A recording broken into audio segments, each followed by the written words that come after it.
Okay, let's set the scene. So student loan pause is officially over. On top of that, credit card interest rates are sky high, credit card debts are sky high, car prices are sky high. All of this combining to make a mountain of debt for many people. Many people are already living paycheck to paycheck, and on top of that, this new student loan debt payment. So here's how we're going to solve that.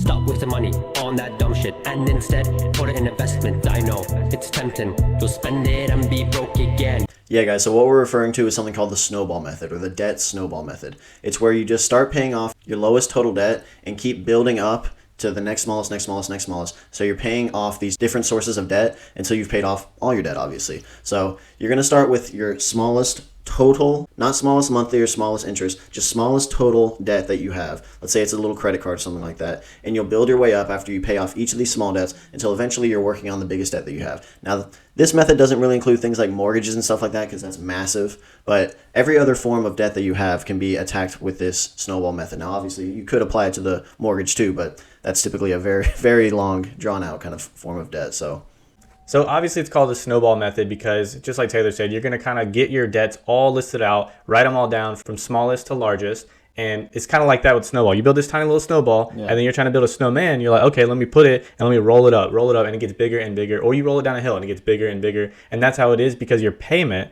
you're just going to start with a super small payment, trying to get that smallest debt down, and then once you get that down, you're going to take what you were using for the payment plus what you have left over now or extra from that one you just paid off and put it to the next one. So notice your payment's going to grow and grow. So once you get to your last debt, so you say you have 7 or 10 different debts, I don't know, and it's going to build to a point where you're putting 500, 1,000, whatever you have excess, plus all those other payments that stacked up, they're going to have massive payments. Yeah, you hear about people that have used this method. A lot of them, even if they have a decent bit of debt, will average around a couple years and they've paid off most of if not all of their debts. Now, this is a good method because it helps keep you motivated. Each time you pay off one of these little guys and, your snowball gets a little bit bigger, it's rewarding. A lot of people get discouraged or will completely stop what they're doing because they're not seeing any progress. If you start with what a lot of people say, they're the highest interest or the biggest loan that you have, you got to take care of this big monster. That's a daunting task and it could take you a very long time. So it'll be a very long time before you see your first win. And a lot of people, it's easy to get discouraged doing that kind of thing. So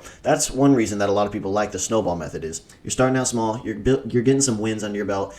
A win is a win. A win is a win. I don't care what y'all say. A win is a win. And eventually you're getting these massive wins that are super rewarding. And, at the end of the day, you have less debt, which is obviously a great thing now. This should be a focus that you're doing whenever you're trying to pay off debts. Because any method that you end up choosing, you'll have to really commit to that method.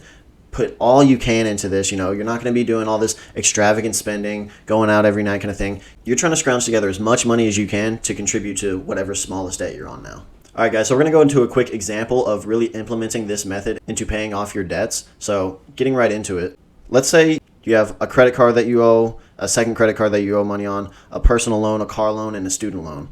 So you're going to write all these down in the order of the total value owed. So let's say you own $1,000 in one credit card, $5,000 for another, $15,000 on your personal loan, $25,000 on your car, let's say $50,000 on your student loan. That's how you'll order these, and that's how you're going to attack them in that order. So with the debt snowball method, you're going to be paying the minimum monthly payment you'll need to on all these debts because, you got to keep up with them. But we're going to be attacking the smallest one, the most aggressive. So let's look at that first credit card of $1,000 balance. So we assumed some numbers here. So the interest rate of the time of this credit card, we again assumed, and we came out to a minimum payment of about $30. Then we're going to look at that second credit card, which has a higher balance of $5,000, and that minimum payment is going to be $150 a month. Now we're going to look at the next highest, which is our personal loan. The personal loan is a $15,000 balance. The minimum monthly payment would be about $325. Then we're going to go to our car loan, which is about a $25,000 balance. So the minimum payment on this car loan would be about $600. So we are already over $1,000 in just minimum monthly payments. So you can see how this gets difficult. The more loans and the more debt and the more you have to pay back. Lastly, we're going to look at that student loan. That student loan is quite daunting, $50,000 student loan. So the minimum monthly payment for that is going to be about $525 a month. So all of that combined is $1,630 in just minimum payments. So you can't lose track of your budget. You still want to budget for groceries, budget for travel, budget for all of these things. But as you can see, it's going to be very hard to pay all of these minimum payments on top of that. But say you budgeted your utility bill that month to be $150 for electric. You're going to take whatever you don't spend. So you did really good that month. You only spent $120 on electric.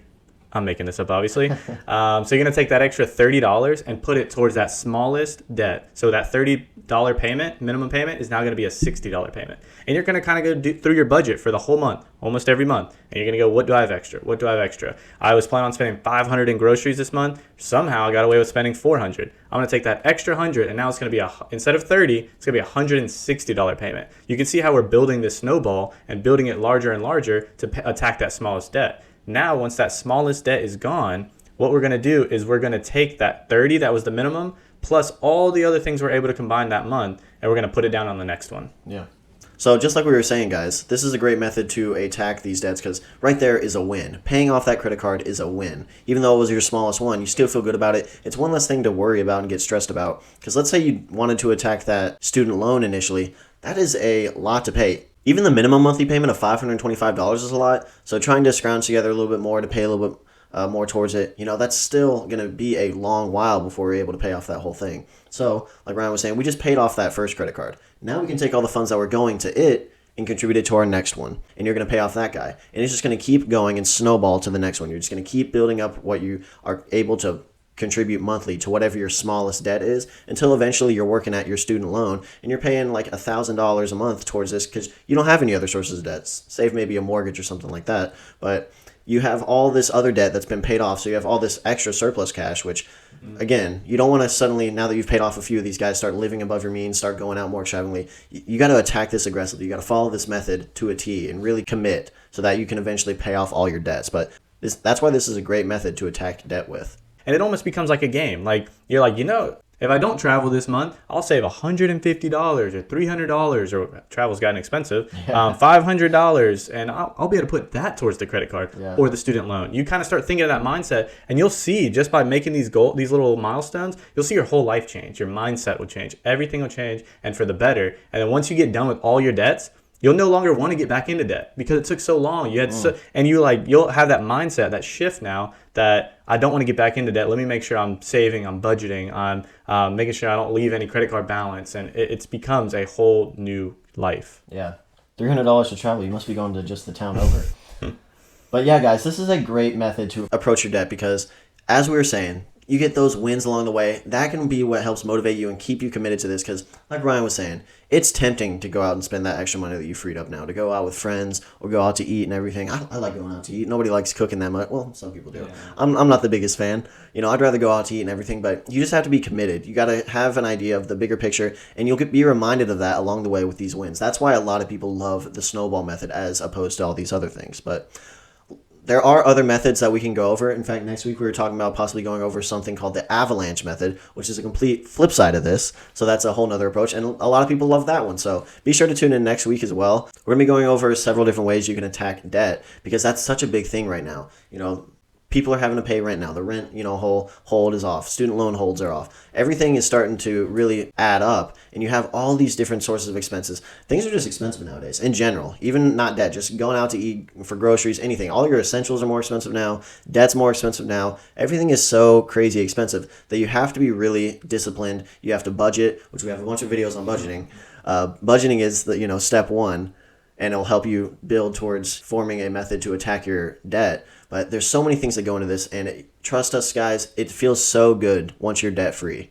Trust us, guys, or just us, guys? Trust us, guys?